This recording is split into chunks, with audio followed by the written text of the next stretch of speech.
Salut les amis, on est parti ce soir pour la vidéo consacrée au Real Madrid et à son actualité, vidéo décalée en milieu de semaine puisque les merengues n'ont pas joué le week-end dernier pour cause de retour des joueurs internationaux et notamment des internationaux sud-américains. En tout cas, le Real a une semaine importante et elle a plutôt bien démarré puisque les merengues se sont imposés tranquillement mardi du côté de l'Ukraine face au Shakhtar sur le score de 5-0 dans un match complètement dominé et maîtrisé de la part des hommes de Carlo Ancelotti qui ont eu la mainmise de la première à la 90e minute de jeu. Donc la préparation pour le Classico de dimanche est optimale côté merengue.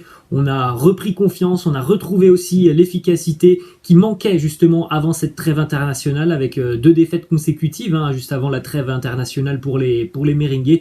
La machine est repartie en avant du côté de Donetsk avec des buts pour Karim Benzema, un but aussi pour Rodrigo et un doublé pour Vinicius Junior. On jette un coup d'œil aux 2-1 des quotidiens madrilènes, le quotidien AS qui titre Imparable et le quotidien Marca qui titre œuvre d'art. C'était donc au lendemain de la victoire du Real du côté de l'Ukraine, 5-0. Déclaration de Carlo Ancelotti sur cette rencontre. Il nous dit: il est difficile aujourd'hui de choisir un joueur qui s'est démarqué. Ils ont tous très bien joué, nous avons bien appliqué la stratégie, même si on a un petit peu attendu. C'est un match qui nous donne beaucoup de confiance, mais contre Barcelone, ce sera une autre histoire. Une petite information sur Karim Benzema lors de cette rencontre. Il a marqué en toute fin de rencontre. Karim Benzema est devenu le 4e meilleur buteur de l'histoire du Real Madrid avec 290 buts. Il est à égalité avec Santillana.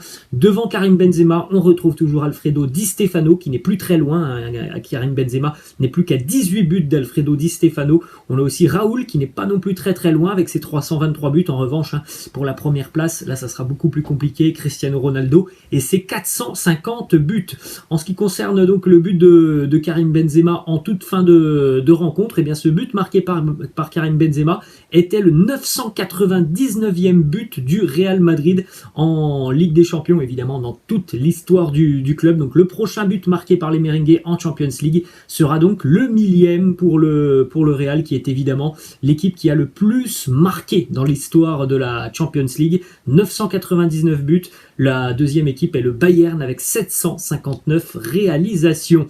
Un point positif aussi du côté merengue sur cette rencontre en Ukraine, c'était le retour de Ferland Mendy. Et on a déjà vu un Ferland Mendy très à l'aise sur le terrain, qui n'a pas mis longtemps à retrouver ses automatismes et qui n'a pas mis longtemps non plus à aider ses coéquipiers en défense, que ça soit sur l'aspect défensif mais aussi sur l'aspect offensif. C'est un très bon piston, Ferland Mendy. Une déclaration de Carlo Ancelotti qui nous dit: Ferland, c'est un joueur très important pour nous, il défend très bien, il attaque, il presse et il nous l'a bien montré ce soir. Il va bien et c'est le plus important. On rappelle quand même que Ferland Mendy a fait son retour après une blessure assez sérieuse qui l'a éloigné des terrains pendant quelques mois.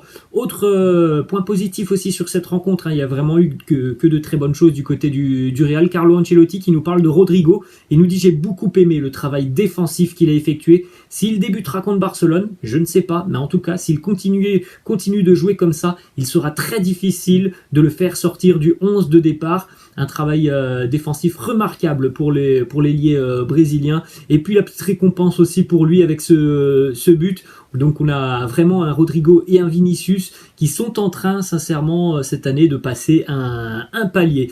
L'information d'ailleurs depuis ce match face au Shakhtar, il semblerait que dans l'esprit de Carlo Ancelotti, eh bien Rodrigo puisse démarrer cette rencontre face au Barça ce week-end, notamment parce que le gros travail défensif qu'il a effectué face au Shakhtar, les replis défensifs, eh bien ça a beaucoup plu à Carlo Ancelotti. Ensuite, on continue aussi avec la statistique en ce qui concerne Vinicius Junior, qui en est déjà à 7 buts inscrits en seulement 11 apparitions cette saison. C'est déjà son meilleur total depuis qu'il est arrivé au Real Madrid. Regardez, il y a en 2018-2019, c'était 4 buts, 2019-2020, 5 buts, 2020-2021, l'année dernière, c'était 6 buts en 49 matchs pour Vinicius Junior. Cette année, c'est déjà 7 buts en 11 matchs. Comme quoi, le travail a payé pour Vinicius, qui a beaucoup travaillé devant les devant les buts. On le voit beaucoup plus à l'aise, beaucoup plus serein devant les buts.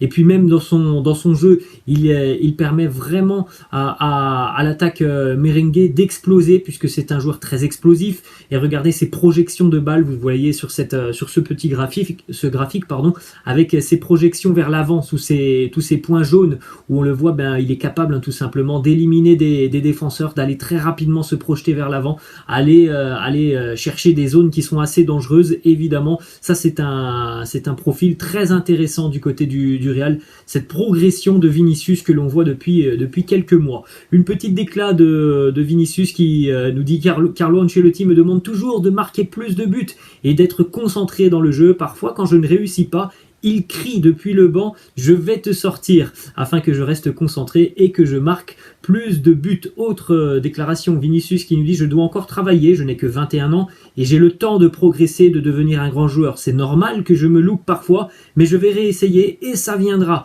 J'ai déjà marqué plus de buts que la saison dernière, et oui, ça c'est très positif pour Vinicius, qui a travaillé, et comme on l'a dit, ce travail a fini par payer. Il est sur le bon chemin. Les deux unes des quotidiens madrilènes de ce matin, donc à savoir le quotidien AS et le quotidien Marca. AS qui titre: Vinicius est lancé pour le Classico. En ce qui concerne Marca, c'est la goleada à Kiev booste le moral du Real pour le Classico de ce dimanche. Une déclat justement de Carlo Ancelotti sur ce Classico. Il nous dit: il est difficile de faire des changements quand on joue comme ça, donc on devrait normalement retrouver à peu de choses près la même équipe face au Barça ce dimanche. Carlo Ancelotti qui nous dit aussi: il est clair pour moi que désormais ce Real Madrid doit jouer en 4-3-3, et donc vous pouvez découvrir la composition d'équipe probable du Real Madrid pour le Classico ce dimanche, avec donc la même équipe que l'on a vu en milieu de semaine du côté du Shakhtar, avec peut-être le retour de Nacho dans l'arrière-garde des merengues. Une petite déclaration de Gérard Piqué côté catalan qui nous dit: nous arrivons au Classico dans des conditions pour pouvoir rivaliser avec le Real Madrid. Moi personnellement, je donne évidemment un avantage net au Real par rapport au Barça. J'ai encore vu le Barça hier face au Dynamo Kiev, j'ai vu le Barça évidemment avant la trêve en Liga. Moi je ne suis pas impressionné, et puis si on compare les deux effectifs, j'ai un petit peu de mal quand même à penser que le Barça va pouvoir tenir 90 minutes face au Real Madrid.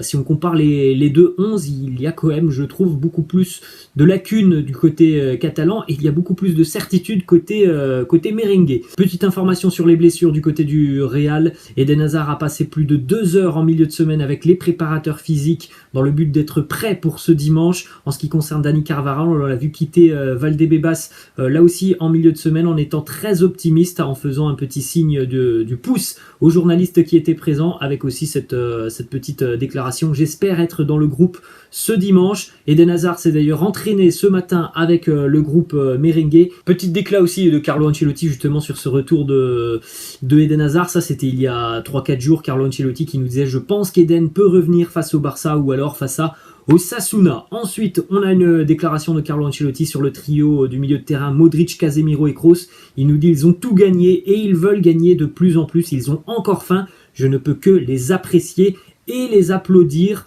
Sincèrement, là aussi, quand on fait le petit comparatif entre le milieu de terrain du Real Madrid et le milieu de terrain du Barça, pour moi, il n'y a pas photo. Parce que certes, il y a beaucoup de qualité côté catalan, mais l'expérience, elle est côté merengue. Ensuite, on continue aussi avec plusieurs déclarations de Karim Benzema. Premièrement, il nous parle du Ballon d'Or. Il nous dit: ça a toujours été un objectif dans ma tête. Quand Cristiano l'a gagné dans le passé et l'a eu sur le terrain du Bernabéu, j'étais heureux pour lui, heureux d'être dans son équipe. Et puis, il faut penser: ah oui, moi aussi, je veux le gagner. Autre déclat de Karim Benzema qui nous dit: je prends année par année tant que j'ai le désir, la joie et aimer le football. Je ne regarde pas l'âge ou ce qui se passe. Tout dépend de ce que je ressens physiquement. Je ne le forcerai jamais. J'ai 33 ans, je continue à jouer et je me sens de mieux en mieux. Je ne travaillais pas assez en salle de musculation, je ne faisais pas attention à ce que je mangeais, je n'avais pas pris conscience qu'au Real Madrid, il faut être performant sur le terrain, mais aussi en dehors. J'ai pris conscience de ça il y a 3-4 ans, à l'âge de 30 ans, comme quoi on peut toujours se bonifier, même en prenant de l'âge. Plusieurs déclats encore de Karim Benzema qui nous dit: premièrement, quand tu joues avec un gars qui marque 50 ou 60 buts par saison, tu es au service du joueur, de l'équipe. Évidemment, il nous parle de Cristiano.